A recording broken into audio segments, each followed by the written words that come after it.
নমস্কার, কেমন আছেন সবাই? তো চলুন আজ আবার একটা নতুন দিনের শুরু করি। আজ রামনবমী। আসলে ভিডিওটা রামনবমীর দিনই করা। তো সন্ধ্যাবেলার ঘরে প্রদীপ ধরিয়ে এখানে চলে এসেছি একটা মন্দিরে, আমাদের এই রুমের কাছেই আছে। তো এই বাচ্চাটা না এখানে কীর্তন হলো, বাচ্চাটা কিসের জন্য একটা গুঁড়ো, মানে ওই যেমন আমরা চন্দন পড়ি ঠিক ওরকম টাইপের একটা গুঁড়ো আমাদের সবাইকে দিচ্ছিলো। আর খুব সুন্দর গানও হয়েছে, যেটা হিন্দিতে হয়েছে, যে ভজন যাকে বলে।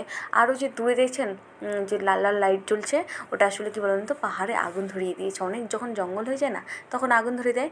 তারপরে দুজন মিলে বেরোলাম আজকে রাত্রেবেলায়, কারণ আজকে আমি একটু রাতের পাহাড় দেখবো। মানে আমাদের ব্যালকনি থেকে যতটুকু দেখা যায়, কিন্তু একটু ওপরে উঠলে এত সুন্দর যে ভিউটা দেখা যায়। এই যে লম্বা যে দাগটা দেখছেন না সাদা রঙের, এটা হচ্ছে সেই ব্রিজটা, যেটা এক সাইডে ওয়েস্ট বেঙ্গল, এক সাইডে সিকিম।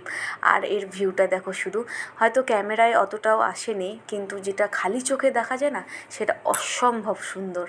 মানে সেটা ভাষায় প্রকাশ করার মতো না। তো আপনারাও দেখুন কেমন হয়েছে, অবশ্যই জানাবেন।